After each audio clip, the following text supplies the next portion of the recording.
Halo, assalamualaikum warahmatullahi wabarakatuh. Perkenalkan, nama saya Rahmat Hidayat dari jurusan Komunikasi Penyiaran Islam. Kali ini kita akan membahas tentang public relation. Selamat menyaksikan. Yang pertama yaitu pengertian public relation. Public relation adalah usaha yang direncanakan secara terus-menerus dengan sengaja guna membangun dan mempertahankan pengertian timbal balik antara organisasi dan masyarakatnya. Pendapat ini menunjukkan bahwa public relation dianggap sebuah proses atau aktivitas yang bertujuan untuk menjalin komunikasi antara organisasi dan pihak luar organisasi. No more, it cannot wait. I'm yours.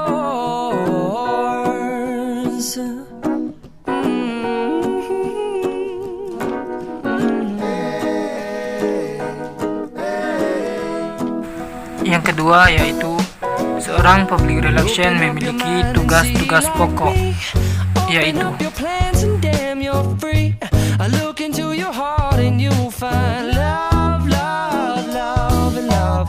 Listen to the music of the moment, people dance and sing.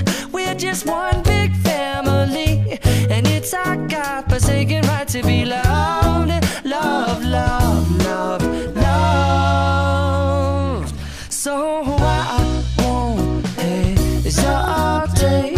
Yang pertama yaitu meningkatkan dukungan dan partisipasi dari publik dalam bentuk sarana tenaga dan dana untuk memudahkan pencapaian tugas organisasi.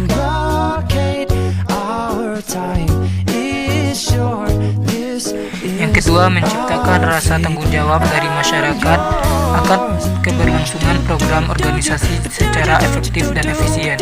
Yang ketiga, memperluas jangkauan pelangganan yang terhubung untuk berpartisipasi dalam upaya peningkatan mutu organisasi. Yang ketiga, fungsi public relation dalam organisasi. Yang pertama, memberikan pemahaman kepada publik. Yang kedua, melakukan persuasi kepada masyarakat dengan tujuan untuk mengubah sikap dan tingkah laku.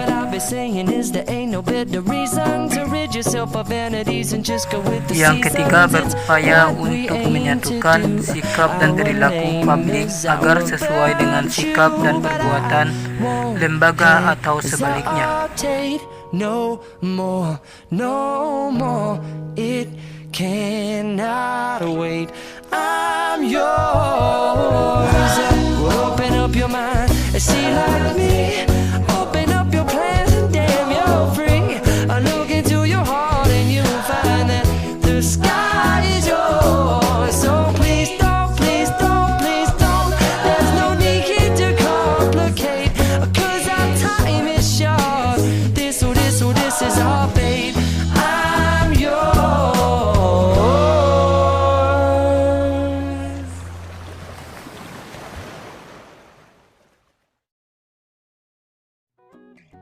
Selanjutnya kita akan masuk kepada sejarah public relation.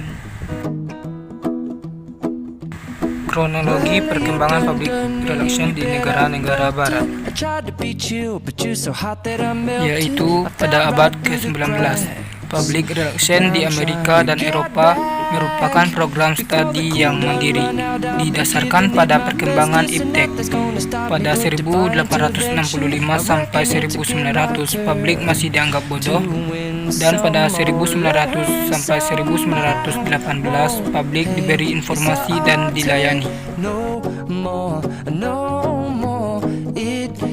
Pada 1918 sampai 1945, publik diberi pendidikan dan dihargai.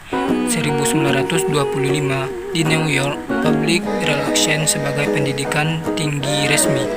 pada 1928 di Belanda memasuki pendidikan tinggi dan minimal di fakultas sebagai mata kuliah wajib.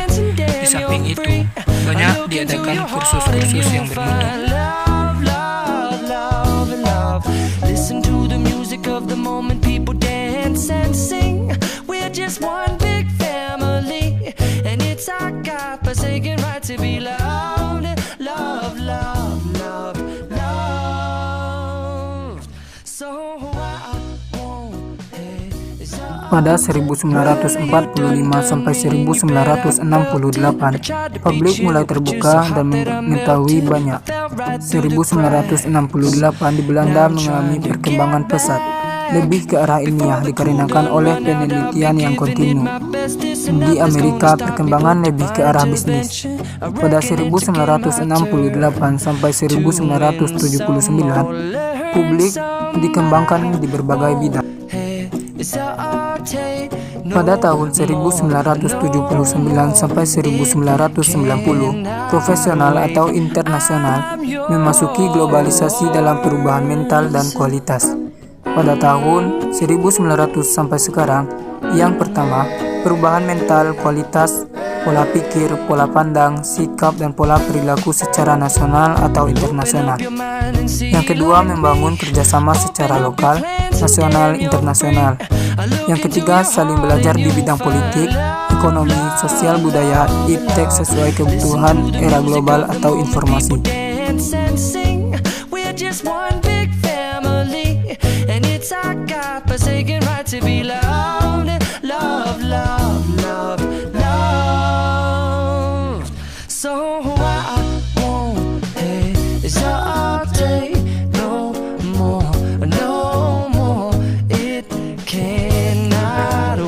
Pada tahun 1950 berdiri Humas pertama kali di perusahaan perminyakan negara.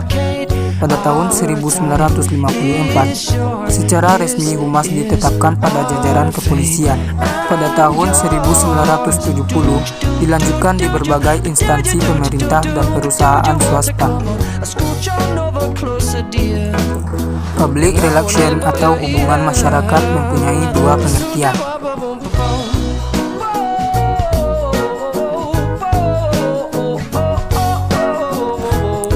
Humas dalam artian sebagai teknik komunikasi atau teknik hue of communication.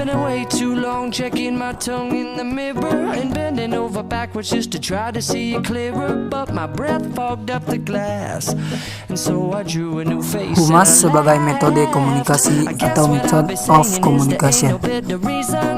Yourself of vanities and just go with the seasons. It's what we aim to do.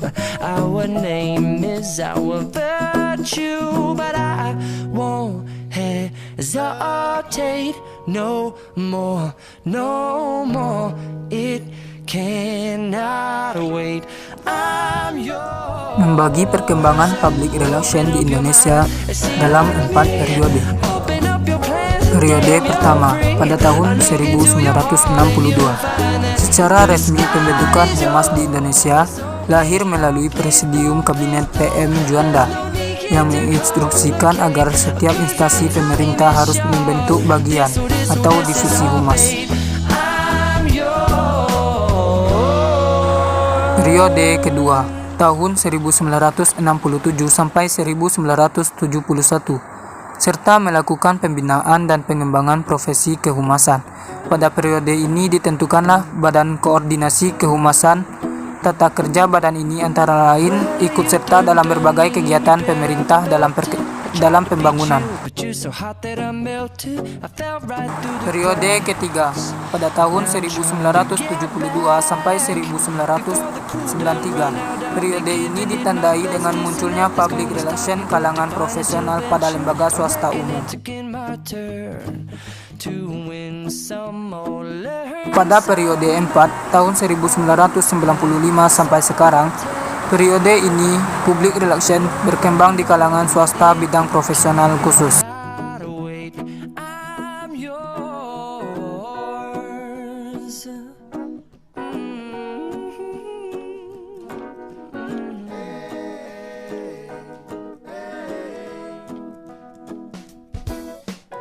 Baiklah, jadi itulah video pembahasan dari saya, Rahmat Hidayat, NIM 2030302038. Salam komunikasi.